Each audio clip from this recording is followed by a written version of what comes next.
En esta sesión vamos a abordar algunas características de un grupo de protistas denominados crisofícias, los cuales pertenecen a la división Diocrofita. Como información general, vamos a abordar los mismos tópicos que con los grupos anteriores, que son dónde viven, cuál es su hábitat, tipos morfológicos, el tamaño, su alimentación, características bioquímicas, ciclo de vida, algunos caracteres taxonómicos, su diversidad y sistemática. ¿Qué son las crisofícias? Las crisofícias son organismos microscópicos unicelulares o coloniales. En el caso de los organismos unicelulares, algunos de ellos con tallas pequeñas, alcanzando tallas del nanoplancton, así como algunos que alcanzan en su mayoría tallas del microplancton. Y en los coloniales, aquellos que llegan a formar colonias, ya sea por consorcios o colonias verdaderas. Las crisofícias van a ser organismos heterocontos, por lo tanto los vamos a encontrar dentro del grupo de los estramenófilos en una sección a la cual denominamos heterocontos. Las estructuras de la mayoría de las crisofícias van a estar protegidas en sus estructuras celulares por algunas lóricas de sílice, aunque hay algunas crisofícias que no van a presentar esas estructuras silíceas, a las cuales denominamos lóricas. Y en lugar de las lóricas van a presentar algunas escamas como estructura de protección. Van a formar algunas estructuras de resistencia denominadas estomatosporas, estatosporas o estomatoquistes.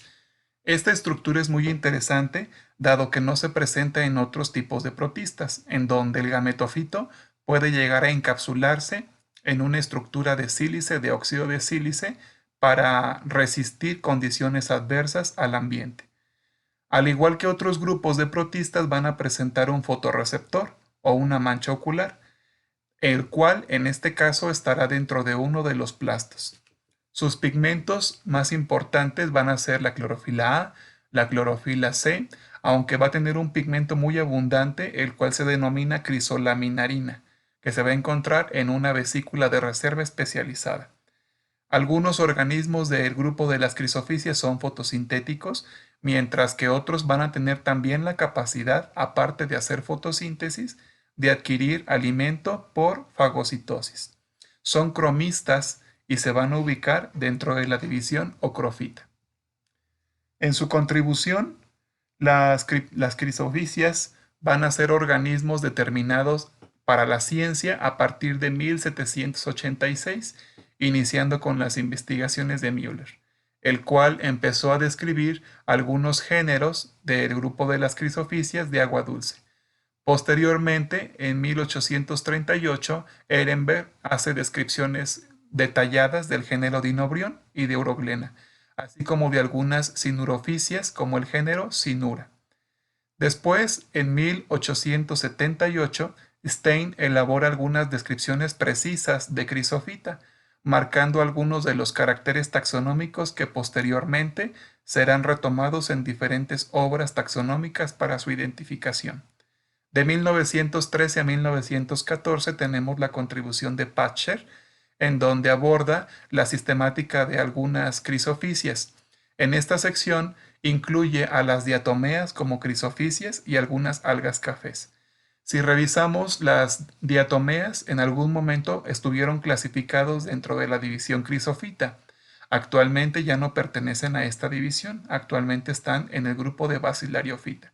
Y las algas cafés estuvieron también clasificadas como crisofícias y actualmente se van a encontrar englobadas en la clase Pheophyce en la división Ocrofita.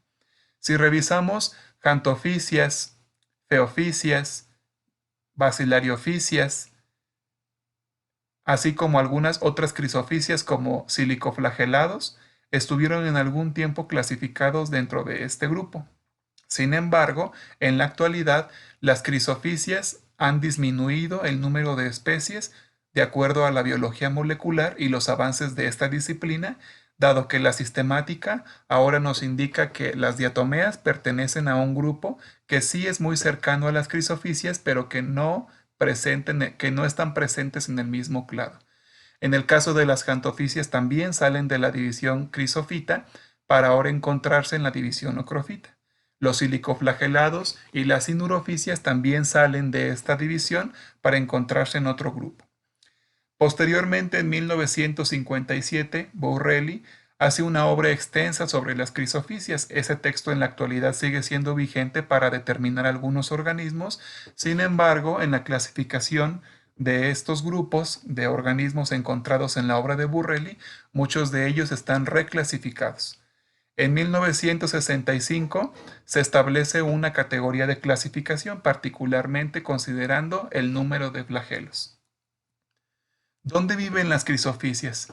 Las vamos a encontrar principalmente en agua dulce. En ambientes templados las encontraremos en las zonas de deshielo.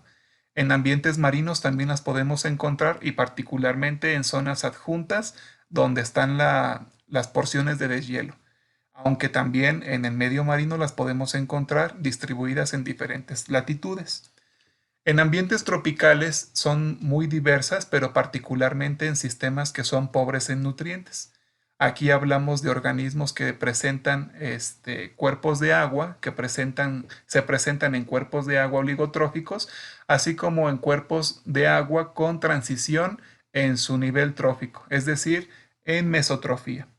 En ambientes marinos las podemos encontrar también, aunque son poco diversas, y muchas de las crisofisias son utilizadas como bioindicadores debido a que son acidobiónicas, acidófilas y alcalifílicas. En el caso de las crisofisias vamos a encontrar que no todas tienen lóricas, algunas van a presentar escama como este género que tenemos aquí, donde la escama es una estructura muy importante para poder identificar. Con respecto al hábitat, aquellas que se encuentran en lagos y en algunos remansos del río van a estar constituyendo a la comunidad del fitoplancton, aunque algunas especies tienen la capacidad de formar estructuras de fijación y las podemos encontrar también en el perifito. Estos organismos son muy comunes en lagos y reservorios de agua dulce, algunas charcas, algunas presas, particularmente lagos, presas, reservorios que tienen una concentración de nutrientes baja, o en aquellos que tienen un ambiente trófico en transición, del tipo mesotrófico o distrófico. Vamos a encontrarlas con mayor diversidad en ambientes ligeramente ácidos hasta ambientes neutros. Son muy pocas las especies que vamos a encontrar en ambientes alcalinos o de pH básico. Las aguas predominantemente van a ser ligeramente alcalinas, pobres en nutrientes, y también se les ha encontrado en algunos reservorios donde se utiliza el agua para el riego agrícola. En los ríos, un género muy común es el género Hydrurus, y en algunos manantiales, así como en agua de deshielo, vamos a encontrar principalmente a algunas crisofisias que son loricadas como el género Dinobrion. En ambientes templados van a ser muy comunes en primavera y el otoño, diversificándose en estas temporadas, mientras que en ambientes tropicales vamos a encontrar su máxima diversificación en el verano. Hay muy pocas especies marinas, sin embargo, sí se encuentran en el ambiente marino.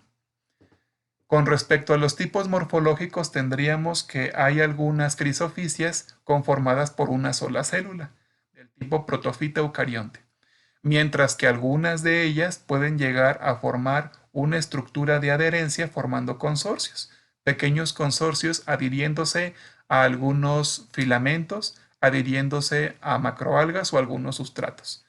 Con respecto a las talofitas coloniales, tenemos la formación de colonias, las cuales principalmente están caracterizadas en México particularmente por la presencia de colonias de dinobrión. Con respecto a las talofitas plasmodiales, encontramos en este tipo morfológico algunas crisofisias que son de tipo ameboide. Aquí podemos observar al género Crisamoeba, la cual presenta en este caso una estructura de plasmólisis donde se están fusionando entre ellas. En cuanto a las talofitas que conservan el cenobio de las células madre, tenemos al género Chrysocapsa, por lo cual el tipo morfológico de talofita cenobial también está presente en este grupo.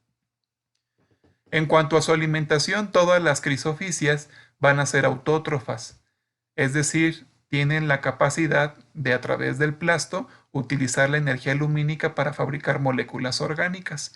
Estas moléculas orgánicas particularmente formadas por fuentes inorgánicas de carbono como el dióxido de carbono o el anhídrido carbónico.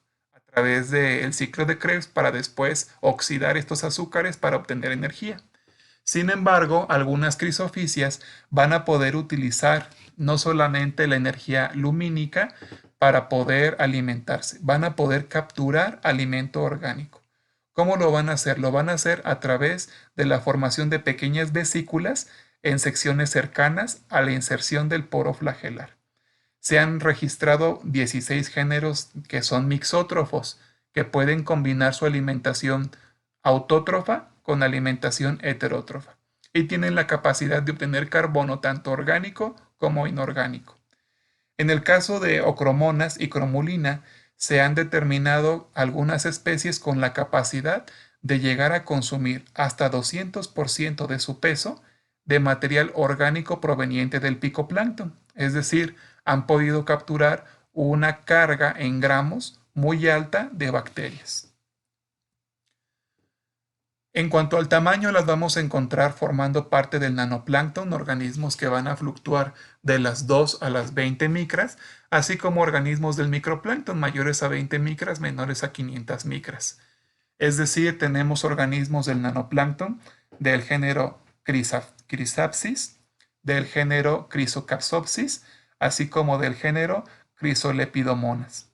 Además, tenemos organismos microscópicos como el género Dinobrión, el género Amphicrisis, así como el género Chrysoxis y Eusfarella.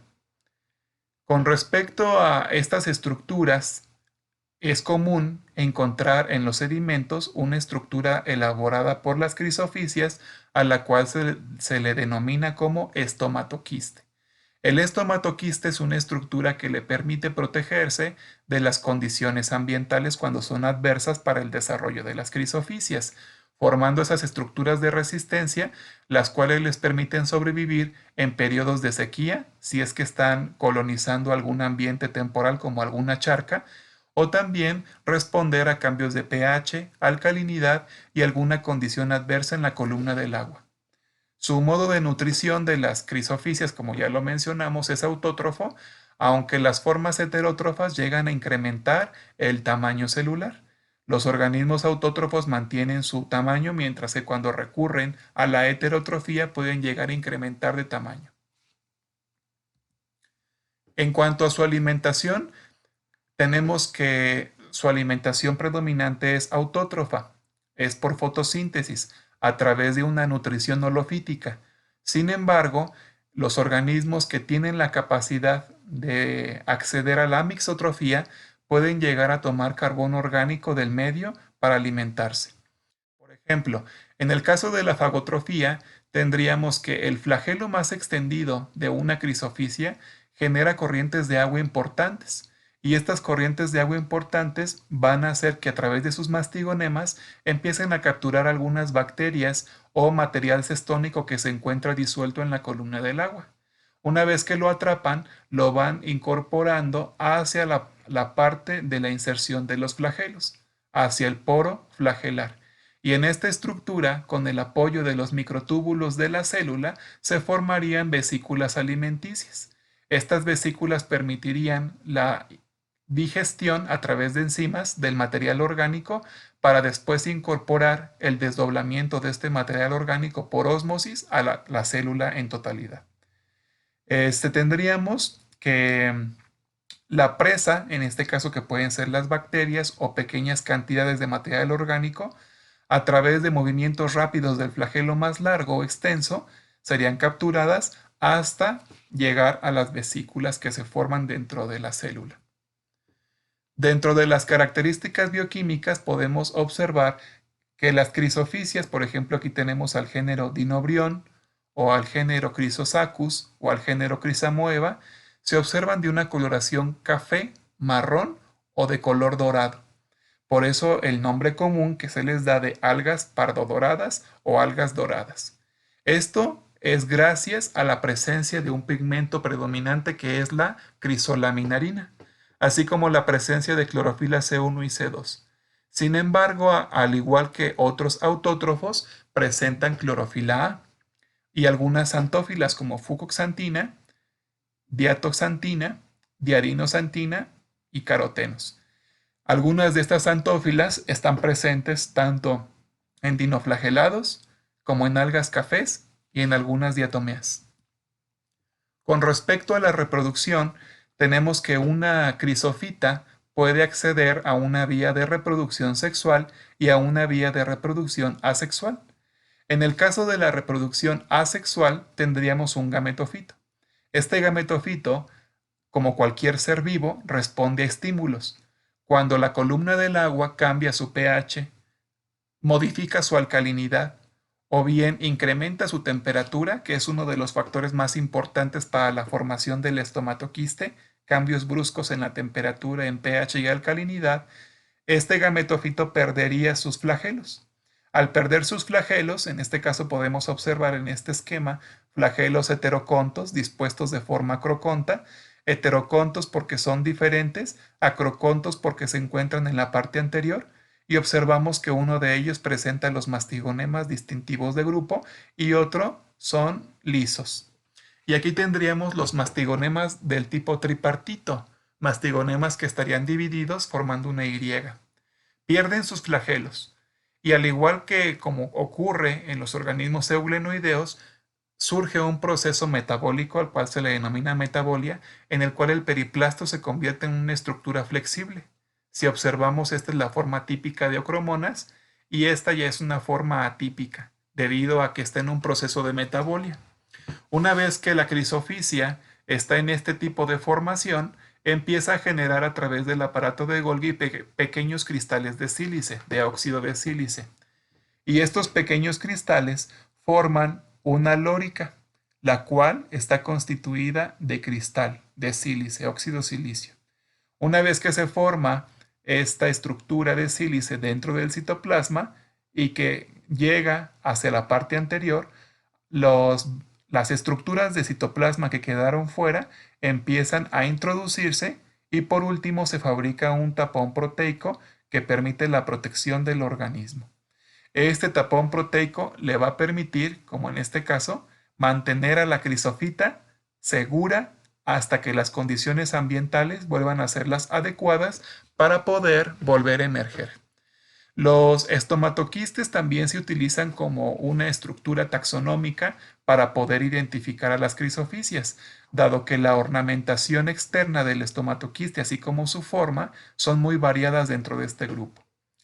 El estomatoquiste, una vez que se encuentra en el sedimento y que después esté en contacto con condiciones propicias, es decir, temperatura adecuada, pH adecuado, condiciones de alcalinidad adecuadas y la respuesta a una automineralización del agua, le va a permitir al estomatoquiste emerger. ¿En qué emerge? En una estructura que se denomina zoospora. Esta zoospora le va a permitir a este organismo después desarrollarse a un gametofito, una estructura que va a dividirse por reproducción asexual en muchas células, pero que también puede llegar a formar gametos para recurrir a un evento de reproducción sexual. Entonces, los quistes endógenos serán aquellas estatosporas que se forman durante el ciclo de vida. Pero también tenemos formaciones extrínsecas, las cuales se dan por la inducción en los cambios de nutrientes. En el caso de la especie Dinobrion cylindricum, tenemos que el enquistamiento va a ocurrir como una fase exponencial del crecimiento de la población. Cuando esta especie aumenta su número de individuos como una estrategia para no competir entre los diferentes individuos que se desarrollaron, forma un estomatoquiste. Y en esta sección es un quiste que permite un reposo de la vía sexual, es decir, un quiste que después al eclosionar tiene altas probabilidades de formar gametos cuando el gametofito esté maduro, cuando el gametofito sea adulto. Además, ocurre una pequeña fragmentación de estructuras coloniales. Es otro tipo de reproducción asexual, cuando una colonia libera una porción por fragmentación para formar colonias nuevas, como en el caso del género Uroglenopsis. En el caso de la reproducción asexual, tendríamos por fisión binaria la generación de dos organismos a través de la reproducción por el poro flagelar. Observamos aquí una célula Y esta célula, si observamos, tiene dos flagelos. Estos dos flagelos después se convierten en cuatro. Esto es un indicador de que esta especie está recurriendo a un proceso de bipartición. Lo primero que se generan son los dos flagelos a través del poro flagelar, una vez que el individuo pasó por las fases correspondientes a la mitosis. Una vez que ocurrió la mitosis, entonces empieza a desplazarse este número de flagelos hacia la porción ventral, debido a que el poro flagelar ya no es uno, ahora son dos. Aquí tendríamos un poro flagelar y aquí tendríamos otro poro flagelar. Una vez que se dividen estas células en dos poros flagelares, tendríamos que el citoplasma ahora sufriría un proceso de citocinesis para dividir al organismo en dos organismos biflagelados. Uno de ellos quedaría en la lórica, que dio origen al organismo, y el otro saldría de ella para formar su propia lórica. Con respecto al ciclo de vida, las crisofisias tienen ciclos de vida con reproducción tanto asexual como reproducción sexual, siendo la reproducción asexual una de las más frecuentes en el grupo. Aquí podemos observar a dos gametofitos, una colonia masculina, una colonia femenina. Esta colonia masculina va a formar una estructura que se convertiría en un gametangio, y ese gametangio produciría gametos masculinos. Y esta colonia femenina también generaría un gametangio que daría una célula gametangial femenina, un gameto femenino. Y en este caso, el gameto masculino buscaría a través de inducción química un gameto que sea femenino. Y tendríamos la singamia, la cual se da por la unión por el poro flagelar. Una vez que ocurre la singamia, que en este caso sería heterogamia por anisogamia, heterogamia porque el gameto masculino es pequeño y móvil y el gameto femenino es grande y móvil. Y anisogamia porque los dos son móviles. Entonces tendríamos una singamia, heterogamia por anisogamia. Una vez que ocurre la singamia, se fusionan los gametos por este proceso y se forma un cigoto. Este cigoto, en este caso, forma una estatospora. Se recubre de material silicio para sobrevivir a condiciones adversas y entonces queda protegido en esta estatospora. Aquí tendríamos una estatospora por vía sexual y en la fase asexual tendríamos también una estatospora pero por vía asexual. Una vez que esta estatospora, que surgió por reproducción sexual, empieza su proceso de germinación, da origen por meiosis a pequeñas vesículas. Estas vesículas que van a contener dentro de ellas a zoosporas, esporas móviles. Y estas esporas móviles se van a desarrollar posteriormente en gametofitos adultos, los cuales podrían volver a renovar el ciclo. Dado que estas zoosporas surgieron por meiosis, el tipo de meiosis del ciclo es cigótico, dado que la meiosis surgió en el cigoto. Y dado que estas esporas vienen por meiosis cigótica, son haploides. Por lo tanto, el gametofito será haploide. Por lo tanto, la fase dominante será haplóntica.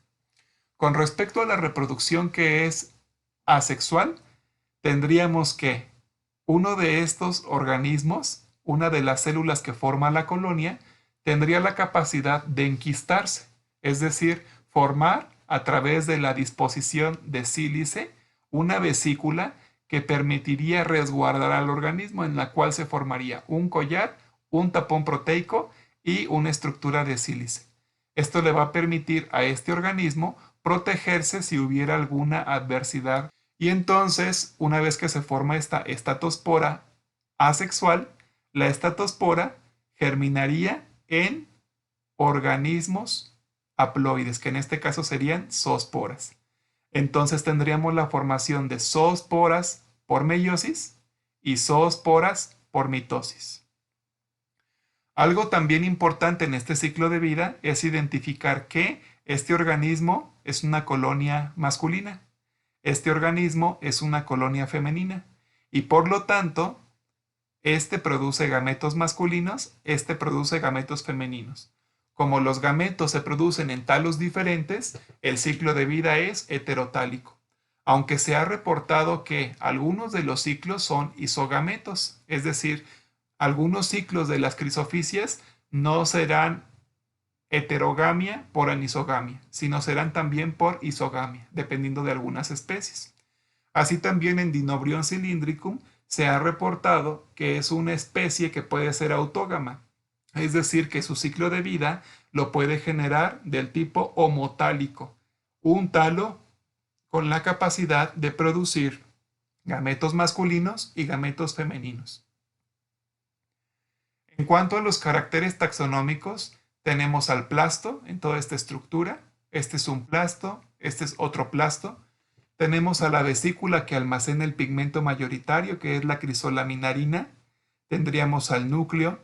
Así también tendríamos a la vacuola contráctil muy extendida y a la mancha ocular o al estigma o al fotorreceptor.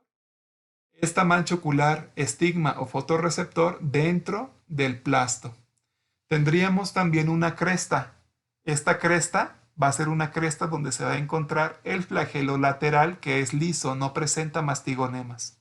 Y tendríamos aquí al poro flagelar del cual surgen los dos flagelos, tanto el flagelo liso como el flagelo con mastigonemas. Estos mastigonemas distintivos por ser mastigonemas puestos en ambos lados del flagelo. Así también tendríamos que para identificar a las crisofisias, la coloración de la célula es un carácter importante.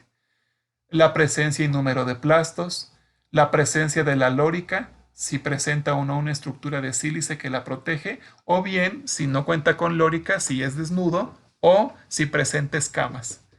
Con respecto a la lórica, también se evalúa la simetría, la abertura, las proyecciones que llegue a presentar, como las espinas, y algunas estructuras importantes como la forma del cuello.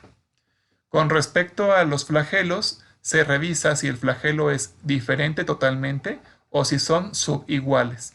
No podrían ser flagelos iguales porque recordemos que estos organismos son heterocontos.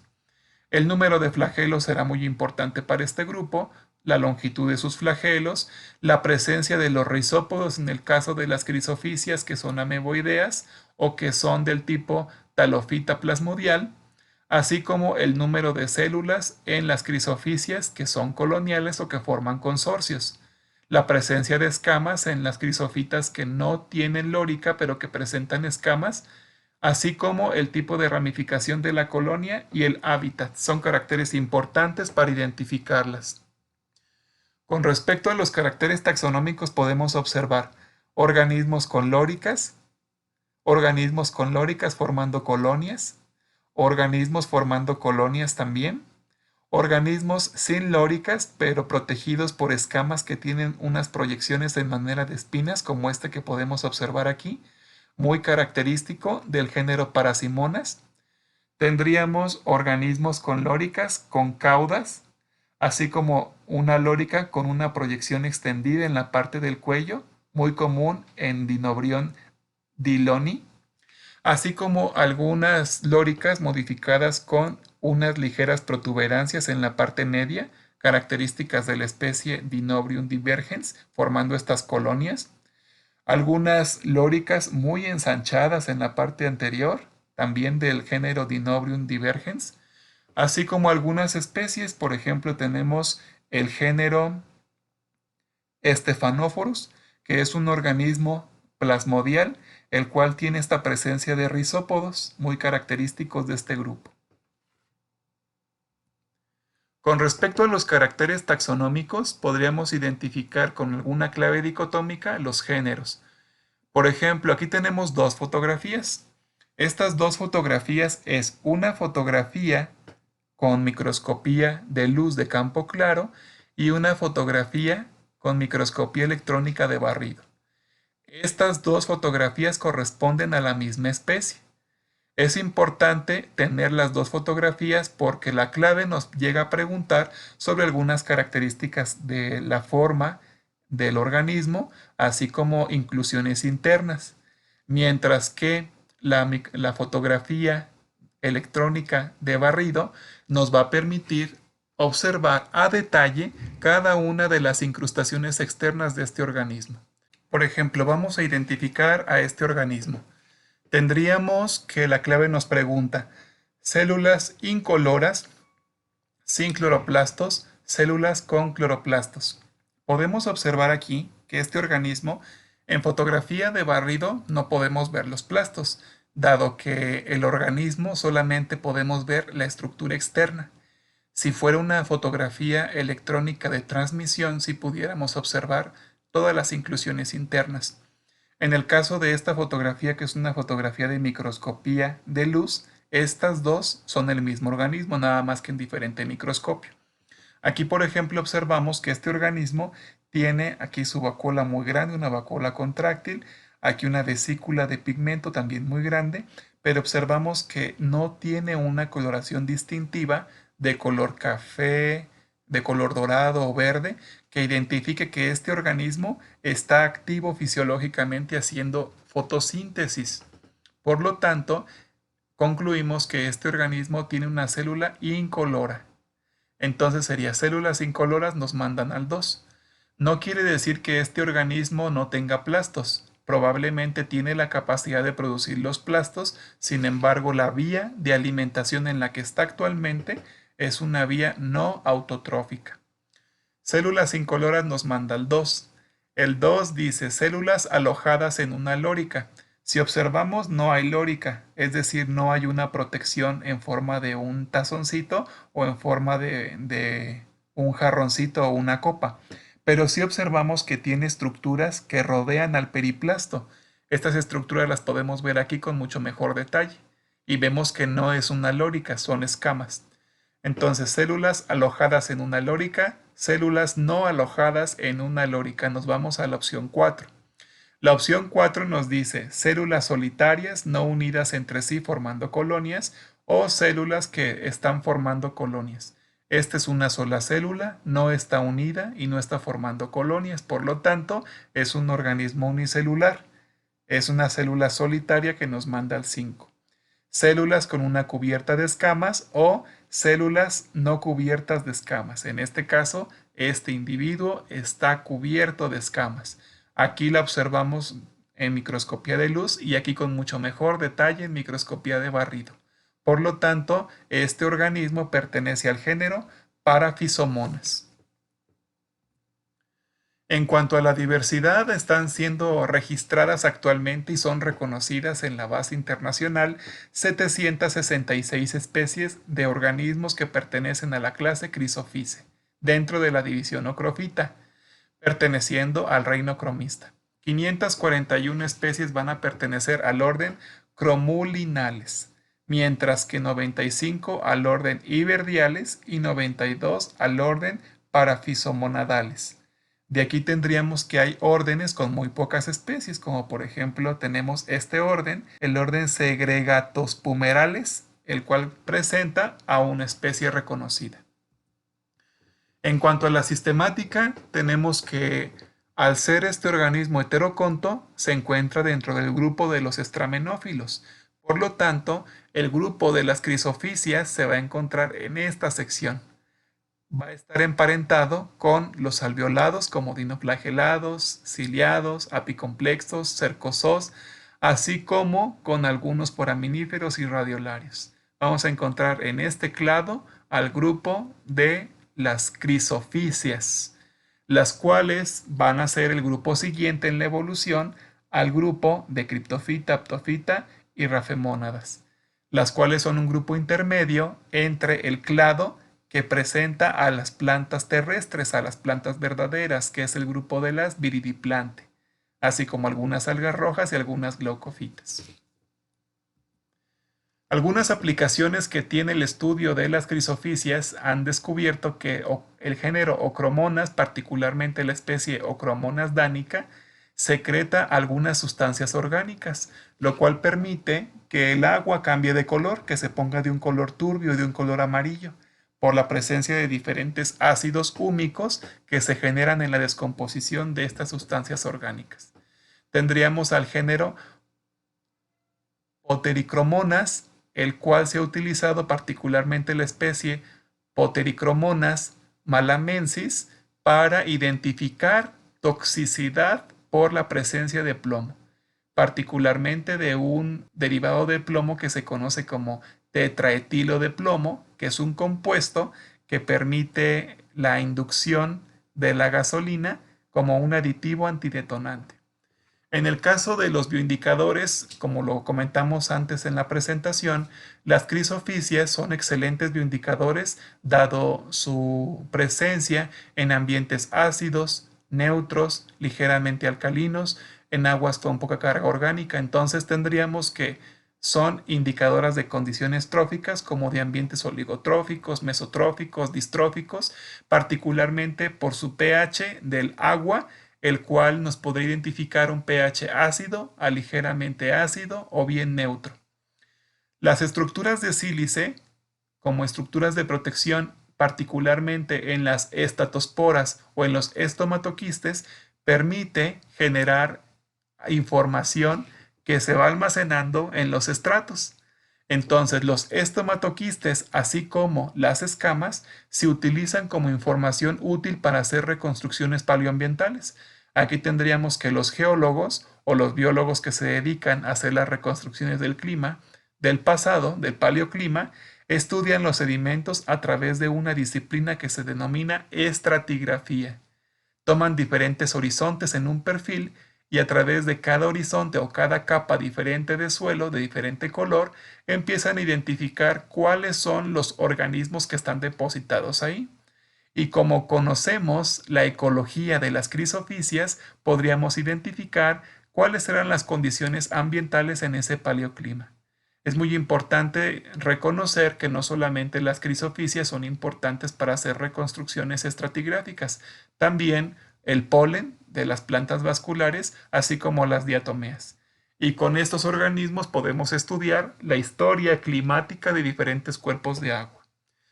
Se pueden seguir fácilmente los cambios del pH o procesos de acidificación con la presencia de las crisofisias, dada su afinidad a este ambiente, así como de algunos procesos de contaminación antrópica o influencia antrópica sobre los cuerpos de agua.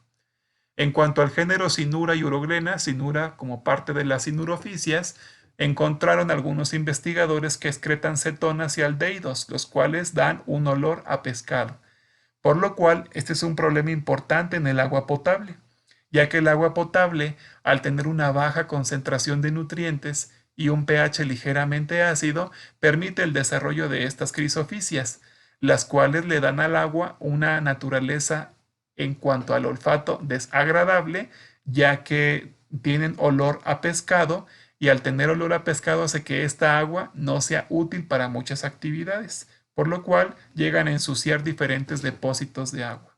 Con respecto a la literatura sugerida, se les recomienda revisar el Handbook of Protists, que es un texto muy general que les permite ahondar sobre los diferentes grupos de protistas, así como el libro de Algas de agua dulce de Norteamérica, así también como los desarrollos sobre la taxonomía de algunas escamas de sílice de crisofisias en características morfológicas y ultraestructurales para poder identificar al grupo.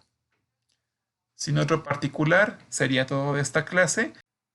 Y con esta información ahora ya pueden pasar a la sesión práctica tanto en la plataforma como en el laboratorio.